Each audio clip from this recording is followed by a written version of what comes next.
The signal from beyond. The harsh fluorescent lights of Earth Defense Fleet headquarters cast long shadows across Commander Ilara Chen's face as she leaned over the communications console. At 42, the lines around her eyes told stories of battles fought both in space and in the political arena of Earth's unified government. Her dark hair, streaked with premature silver, was pulled back in a severe bun that matched her demeanor. "Sir, we're picking up something unusual," Lieutenant Marcus Rivera said, his fingers dancing across the holographic interface. "It's not one of ours, and it's definitely not from any known Council species." Chen moved closer, her brow furrowing as she studied the pulsing signal. Origin: the Arcturus sector, approximately 36.7 light-years from Earth. It's a distress call, Commander." The command center fell silent.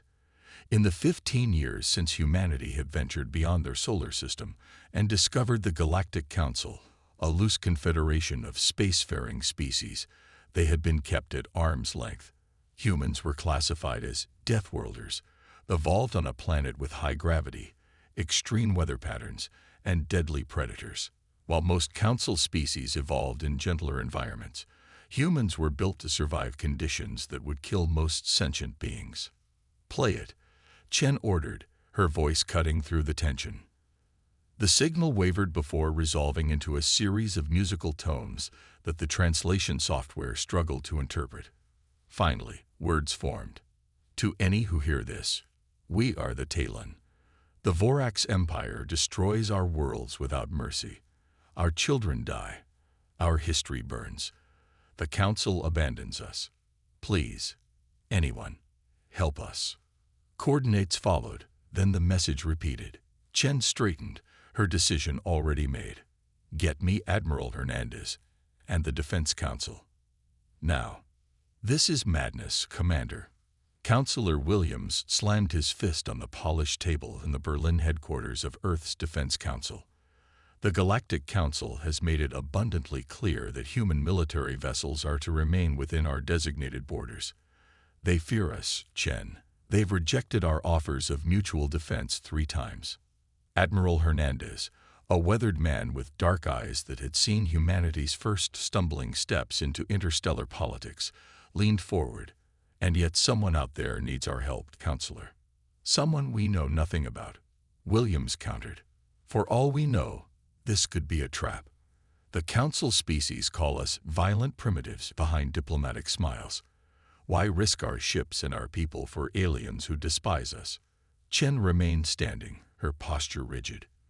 "Because that's who we are, sir. Throughout our history, humans have answered calls for help, even from strangers, even at great risk. Yes, we evolved on a death world. Yes, we can be violent. But our greatest strength has always been our compassion." President Okafor, who had remained silent until now, stood slowly. At 70, she carried herself with the quiet dignity of someone who had survived Earth's last great war before unification. "The Talon are not part of the Council," she said. "We would not be violating any treaties by responding to their call. Commander Chen, how quickly can you prepare a response fleet?" "The EDF Intrepid and her battle group can be ready in 72 hours, Madam President." Williams shook his head. "This is a mistake. The Council left these people to die," Okafor interrupted. "We will not. Commander Chen, you have your orders. Bring our best ships and personnel. Show the galaxy what humanity truly stands for." 3 days later, Commander Chen stood on the bridge of the EDF Intrepid, Earth's newest battleship. Through the viewport, she watched as 5 cruisers, 9 destroyers, and their support vessels assembled in Earth orbit, the most powerful human combat fleet ever deployed beyond their solar system. "All ships report ready for jump, Commander," Lieutenant Rivera announced. Chen took a deep breath, aware of the weight of history on her shoulders. This would be humanity's first interstellar rescue mission, and possibly their first interstellar war. "Broadcast to all ships," she ordered. "This is Commander Chen. Today we answer a call that crossed 36 light-years of space. We go not as conquerors, not to show our strength, but to protect those who cannot protect themselves. That is humanity's true power. Prepare for jump to Talon coordinates. As one, the human fleet disappeared into the darkness, leaving Earth behind and heading toward an uncertain future. The fleet emerged from jump space with weapons charged and shields at maximum. What greeted them was devastation. A once thriving planet now bore the scars of orbital bombardment. Cities lay in ruins, and the atmosphere was thick with dust and smoke. Life signs, Chen demanded, her voice tight. Scattered readings from underground structures, Rivera replied. Several thousand survivors, but he hesitated. Commander, the atmosphere is saturated with radioactive particles and biological agents. According to our database on Council species, those levels would be lethal to most of them. Chen's jaw tightened, but not to us. Prepare landing teams with medical support. I'll leave the ground team myself. As the shuttles descended through the poisoned atmosphere, Chen studied the tactical data. The Talon defenses had been systematically destroyed, their cities reduced to rubble. This wasn't war, it was extermination. The shuttles landed near the largest concentration of life signs, a massive underground complex that had once been a cultural center. As the doors opened, Shen was the first to step out, her environmental suit detecting toxins that would be uncomfortable, but not immediately lethal to humans. From the rubble emerged slender, graceful beings with luminescent skin that shifted colors with their emotions. Currently, most glowed a deep blue that Chen's xenobiologists later identified as fear and grief. One stepped forward, taller than the rest, with intricate patterns across its skin. I am Ilar, first speaker of the Talon remnant. The translator converted the musical language. You are not Council. No, Chen replied. We are humans, from Earth. We received your distress call. The Talon's skin rippled with surprise, flashes of gold appearing briefly. You came through the death clouds to help us. The Council said our world was lost, that nothing could survive the Vorax poisons. Chen removed her helmet, taking a careful breath of the toxic air. The Talon collectively stepped back in shock. Humans evolved on a world that many would consider hostile, she explained. We can survive conditions that would harm other species. Our medical teams can help your wounded, and our engineers can assist with shelter and supplies. Ilar approached cautiously, studying Chen with large, multifaceted eyes. The Council speaks of Deathworlders with fear. They say your kind are dangerous, unpredictable. Now I understand. They fear what they do not comprehend. As human medics began treating injured Talons, Chen listened to Ilar's account of the attack. The Vorax Empire, a militaristic species from the Galactic Rim, had begun expanding rapidly, consuming resources and enslaving or eliminating populations that resisted. The Council, fearing a larger conflict, had chosen non-intervention. The Vorax believe gentle worlds produce weak species, Ilar explained. They see our pacifism as a flaw to be exploited. Their weapons are designed to create suffering before death. Chen's response was interrupted by an urgent alert from the Intrepid. Commander, 3 Vorax vessels have appeared at the edge of the system. They're scanning us. The alien ships held position briefly, then jumped away. They've seen us, Chen said grimly. Now they'll report what they found. Ilar's skin darkened with dread. They will return with a war fleet. The Vorax cannot allow the challenge to stand. Chen looked at the devastation around them, at the Talon children being treated by human doctors, at the survivors emerging from hiding with hope in their eyes for the first time since the attack. Let them come, she said quietly. It's time they learned what happens when you target those under human protection. Word of humanity's intervention spread quickly through Council space. At the Grand Assembly on Centauri Prime, Earth's ambassador Marcus Chen, Commander Chen's brother, stood before representatives of 37 spacefaring civilizations. 3 days ago, human forces responded to a distress call from the Talon people. He began, his voice echoing through the vast chamber. what we found was genocide. He activated the holographic display, showing images of destroyed Talon cities and injured survivors. Several delegates turned away, unable to watch. The Vorax Empire attacked without warning or provocation, Marcus continued. They used weapons specifically designed to cause suffering before death. This is not war. This is extermination. From the upper tier, the insectoid representative of the Vex collective rose. While regrettable, this conflict does not concern Earth. It chittered. Humans were granted observer status in this council, not peacekeeping authority. Your warships violate 3 treaties by entering that sector. Murmurs of agreement spread through the chamber. Marcus waited for quiet. When we joined this community of worlds, he said calmly, we were told that the council stood for peace and protection of all sentient life. Yet when the Talons begged for help, this council did nothing. The council leader, an ancient being from one of the first spacefaring races, leaned forward. Human, you do not understand. The Vorax are powerful and expanding.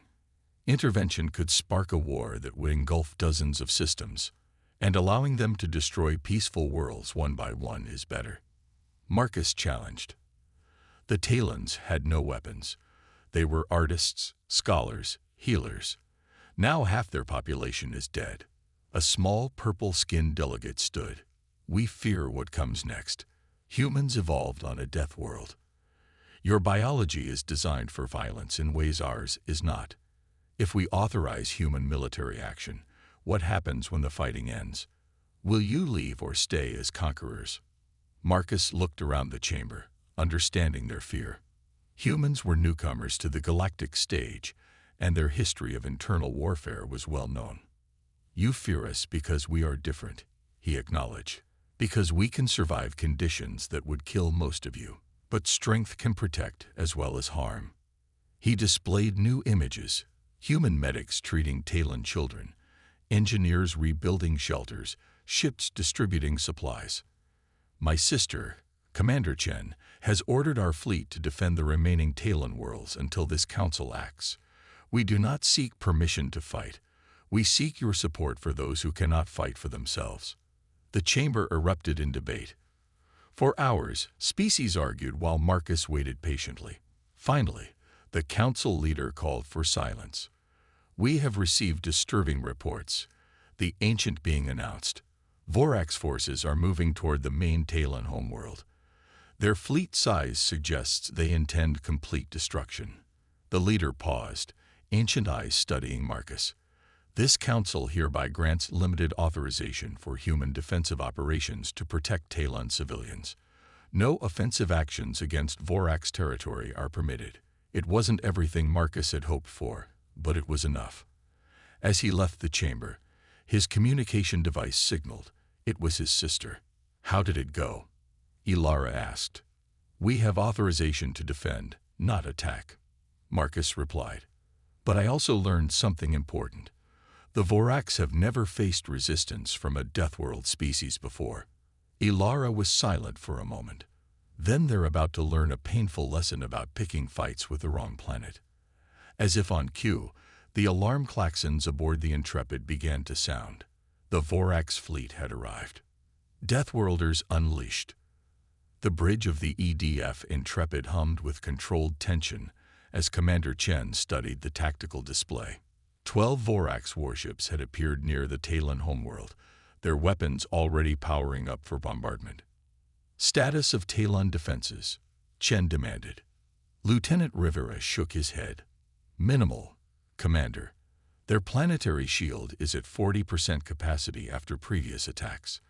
Population centers hold approximately 2 million civilians, most in underground shelters. Chen straightened, her decision made. Deploy the fleet in defensive formation. Cruisers Defiant and Valor take flanking positions. All destroyers prepare interceptors for incoming ordnance. Major West prepare ground forces. The Vorax will land troops once their bombardment weakens the shields. On the lower deck, Major Sophia West briefed her Marines. At 38, West had fought in Earth's last regional conflict and understood the gravity of being humanity's first ground force commander in an interstellar war.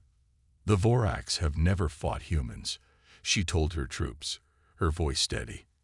"They expect their enemies to die easily from their toxins and radiation. They're wrong. Our enhanced biology gives us advantages they can't comprehend, but don't get cocky. They've conquered 12 worlds. They're experienced killers." Captain James Ortiz, leader of the first assault team, checked his equipment one last time. "Rules of engagement, Major?" "Protect civilians at all costs," West replied, her eyes hard. "But make damn sure the Vorax learn what happens when you pick a fight with Deathworlders." Above the Talon homeworld, the battle began. The Vorax commander, Supreme Hunter Krazek, watched with disbelief as his first volley failed to break through the human defensive line. According to all intelligence, these humans were primitives, barely 50 years into interstellar travel. "Their vessels withstand our radiation cannons," his weapons officer reported, confusion evident in his rasping voice. "And their soldiers, they walk through our toxin clouds without protection." Krazek's yellow eyes narrowed. In 300 cycles of conquest, the Vorax had never encountered a species that could resist their primary weapons. These humans were different. "Launch the ground forces," he ordered. "Let us see how these Deathworlders fare in direct combat." On the surface, the first Vorax landing parties broke through the weakened Talon shields. Tall, gray-skinned warriors in heavy armor moved through the streets, using weapons that spread deadly gas. They entered buildings expecting to find only dead or dying Talons. Instead, they found Captain Ortiz and his Marines. Weapons free, Ortiz ordered as the first Vorax soldiers rounded the corner. Human weapons fired, the sound echoing through the colony streets. The Vorax troops faltered, surprised by the resistance. Their intelligence had said the planet was defended only by Talons, a species that should be dying from the toxins already released. "They're retreating to that structure," Lieutenant Sarah Kim called out, pointing to a large building with ornate architecture. "It's a learning center," their Talon guide said, voice trembling. "There are children in the lower levels." Ortiz didn't hesitate. "First and second squads with me. Kim, cover the back exit." They moved through the toxic haze, their enhanced physiology handling what would be lethal to most aliens. The Vorax had cornered several Talon educators and a group of children in the building's central chamber. What followed was a methodical demonstration of human combat tactics, something the Vorax had never witnessed. While Vorax warriors relied on their superior size and strength, humans used speed, teamwork, and adaptability. After 15 minutes of intense fighting, the learning center was secure. 27 Vorax soldiers lay dead or captured. 3 humans had been wounded, none fatally. Ortiz knelt beside a young Talon child trembling in fear. "It's okay," he said gently. "We're here to help." Above the planet, the space battle reached its critical phase. The Intrepid had taken damage, but Chen's tactical gamble was paying off. Human ships, while technologically less advanced than Vorax vessels, were designed to withstand the harsh conditions of space near Earth, conditions that would stress most alien vessels. "Their flagship is changing position," Rivera reported. They're deploying capture pods." Chen watched as specialized Vorax vessels launched toward the surface, bypassing the battle to seize what appeared to be high-value targets, not just Talons, but humans as well. "They're taking prisoners," she realized. "Track those pods. I want to know where they're taking our people." By nightfall, the Vorax fleet had withdrawn, but not before securing several captives, 5 human soldiers, and dozens of Talons. Major West walked through the field hospital where human doctors worked alongside Talon healers. The humans had suffered wounds that would have killed most species, yet they were already planning to return to duty. "First combat between humans and the Vorax," West said to Chen as she joined her. "What do you think they learned today?" Chen watched as news of the human defense spread across Talon communication networks, bringing hope to a species that had known only defeat for months. They learned that they've been hunting prey animals, Chen replied quietly. Now they've met the predator. In the sterile laboratory of the Vorax Command Ship Subjugator, Chief Scientist Vrex stared at the captured humans in horrified fascination. 5 Marines lay strapped to examination tables, heavily sedated but alive. Vrex's assistants moved around them, taking samples and readings. Impossible, Vrex muttered, reviewing the data. These creatures survive toxin levels that would kill any species we've encountered. Their cellular structure repairs itself at remarkable speeds. An assistant approached with a tissue sample. The radiation damage that would destroy Talon DNA merely triggers repair mechanisms in human cells. They evolved on a world that should be uninhabitable by intelligent life. Vrex studied the unconscious human closest to him. The prisoner's wounds from battle were already healing, a process that should take weeks occurring in hours. No wonder they call themselves Deathworlders, the scientist said. Update Supreme Hunter Krazak immediately. This changes our entire conquest strategy. Aboard the Intrepid, Commander Chen called an emergency meeting. The atmosphere was tense as officers gathered around the tactical display. We've tracked our captured personnel to this Vorax research vessel, Chen explained, highlighting a location on the map. Intelligence suggests they're being studied rather than interrogated. Captain Lee Santos, leader of the Special Operations Team, leaned forward. My team can infiltrate the vessel. We've analyzed their security systems from the data gathered during the battle. It's risky, Major West cautioned. The ship is deep in Vorax territory. Chen nodded, which is why we need more than just a rescue mission. This operation must gather intelligence on Vorax fleet movements and weaknesses. The meeting was interrupted when a Talon healer entered. Commander, we've completed adapting our regenerative technology to human biology. This may help your rescue team. Chen examined the small devices the Talon offered, cellular regeneration accelerators. We've been trying to develop this technology for decades, she said, impressed. Your bodies already heal remarkably fast, the Talon explained. Our technology simply enhances what you naturally do. It will help your soldiers survive wounds that would normally be fatal. 3 days later, Santos and her team infiltrated the Vorax research vessel using a captured shuttle. Moving through the alien corridors with practiced stealth, they located the laboratory where their comrades were being held. Status, Santos whispered to her medic. Alive and stable, came the reply after a quick scan. They've been sedated and experimented on. But our physiology is working in their favor. What none of them expected was to find the Vorax Central Data Core in an adjacent chamber, a treasure trove of strategic information. Download everything, Santos ordered as they began freeing the captives, especially anything about their future attack plans. As they prepared to leave, alarms blared through the vessel. Their presence had been discovered. What followed was a running battle through the ship's corridors, the first time Vorax warriors had faced awake, alert human combatants in close quarters. The result shocked the alien species to their core. Humans didn't just survive in the toxic environment. They thrived. Their reflexes were faster, their endurance greater, and their tactical thinking more adaptive than anything the Vorax had encountered. By the time Santos and her team reached their shuttle with the rescued prisoners and the stolen data, 38 Vorax lay dead or incapacitated. Not a single human had been lost. Back aboard the Intrepid, Chen reviewed the intelligence with growing concern. This isn't just about conquering the Talons, she told her officers. The Vorax are systematically targeting species they consider weak, which means nearly everyone in this sector.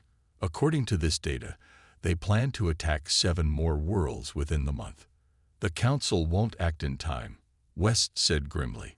They're still debating whether to expand our authorization. Chen's eyes hardened. Then we act now.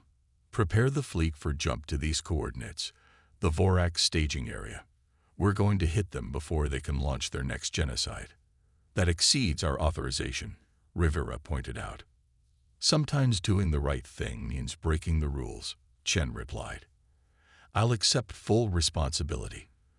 But I won't sit by it while millions more die because of political hesitation.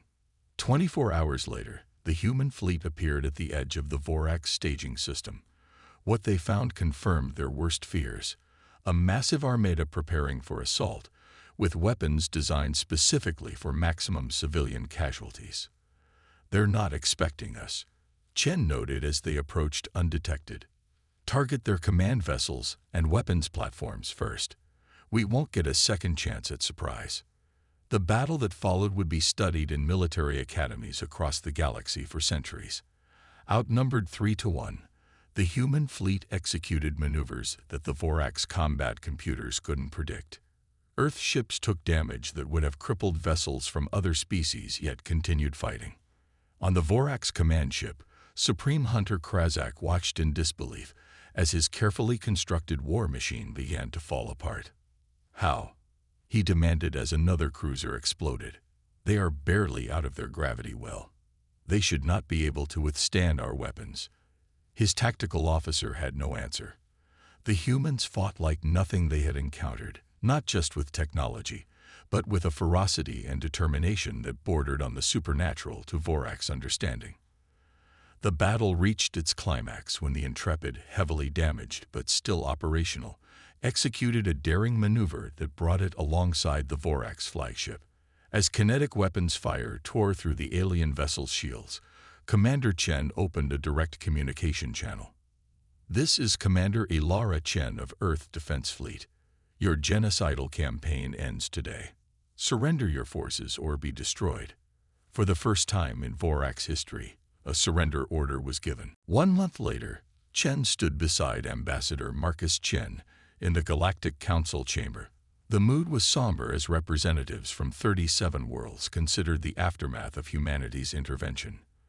The Vorax Empire has withdrawn to its original borders, the council leader announced. Their leadership has agreed to reparations for the worlds they attacked and strict limitations on their military capabilities. Marcus stepped forward. Humanity did not seek this conflict.